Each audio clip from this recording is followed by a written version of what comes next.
Foot 10 টাকাটা ধর। চল।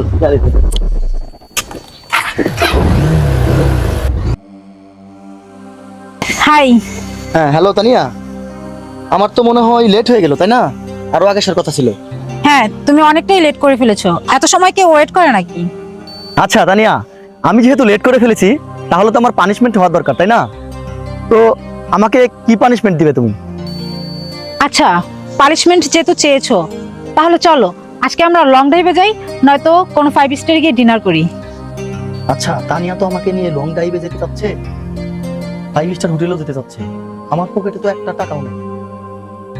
কি হলো, এভাবে কি ভাবছো তুমি? ও sweetheart, I miss you. কি, তোমার সামনে এই ছেলেটা আমাকে টিচ করছে আর তুমি কিছু বলছো না?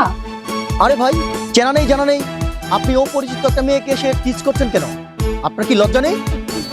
আরে ভাই, উনি আপনার কি হয়? আশ্চর্য, ও হচ্ছে আমার গার্লফ্রেন্ড। আরে ভাই, গার্লফ্রেন্ডই তো, বউ তো আর না।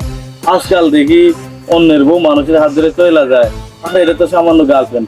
দেখুন, আপনি কিন্তু বেশি বাড়াবাড়ি করতেছেন। ধৈর্যের একটা সীমা থাকা দরকার, আপনি কিন্তু ধৈর্যের সীমা অতিক্রম করতেছেন। এই ভাই থামেন তো, আপনার সাথে অযথা ফাও পেঁচাল করে লাভ নাই। এই সুন্দরী, যাবো আমার সাথে? গেলে চলো দুজনে মিলে লং ড্রাইভে যাব, গাড়িতে বসে অনেক মজা করবে। চলো, যাবে? এই লিসেন, আপনি কি করে ভাবলেন আমি আপনার সাথে লং ড্রাইভে যাব? আমার তো বয়ফ্রেন্ড আছে, আর আমাকে 8-10টা মেয়ের মতো লোভী ভাববেন না, ঠিক আছে? আরে সুন্দরী, লোভ দেখাচ্ছি না, এটাই হচ্ছে বাস্তবতা। আর বাস্তবতা মানুষকে টানে। আর তুমি ইচ্ছা করলে আমার সাথে যেতে পারো, লং ড্রাইভে যাবে, ভালো রেস্টুরেন্টে খাবে, আর বিল নিয়ে ভেবো না, বিল আমি পে করবো। আর তুমি চাইলে তোমার পোশাক আশাক ভালো শপিং সেন্টারে গিয়ে নিয়ে দেবে।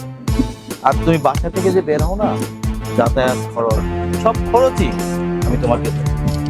আর শোনো না, তোমার পাশে যে ছেলেটা দাঁড়িয়ে আছে, একে তো দেখে মনে হচ্ছে ফকির নেই, কিছুই নাই। আর তুমি যদি আমার সাথে যাও, তুমি আমার সাথে গেলে সব ফ্রিতে পাবে। এখন তুমি ডিসাইড করো তুমি আমার সাথে যাবে কিনা। এই টাকাটা আমার না? এই ওয়েট ওয়েট ওয়েট, কি ব্যাপার, তুমি এমন করছো কেন? এতক্ষণ তো তুমি আমাকে বাস্তবতাটা শিখালে, তা আমি তো বুঝে গেছি, তাহলে টাকাটা আমাকে দাও। ও বাস্তবতা বুঝেছো? এখনো তোমার ঠিক হয়নি বাস্তবতা কি। তোমাকে না আরো ভালো করে শিখতে হবে। তুমি যে কি বলছো আমি কিছু বুঝতেই পারতেছি না, আমাকে একটু ক্লিয়ার করে বলো। শুনতে চাও? তাহলে শোনো। দোস্ত, তোকে আমি একটা মেয়ের কথা বলেছিলাম না, ওর নাম তানিয়া। ও আমাকে অনেক ভালোবাসে, আমিও ওকে অনেক ভালোবাসি। আরে থাম, এই যুগের মেয়েদের প্রেম ওরা শুধু ভালোবাসে টাকা নেই। ঠিক আছে, আমি কাল যামুনি তোর গার্লফ্রেন্ডের লগে দেখা করতে, দেখি তোরে কতটা ভালোবাসে। আচ্ছা ঠিক চল। আছে, চল। রাসেল দোস্ত, এবার বুঝতে পারছস মায়াগর ভালোবাসা? তার মানে তোমরা দুইজন মিলে আমার সাথে প্রতারণা করেছো?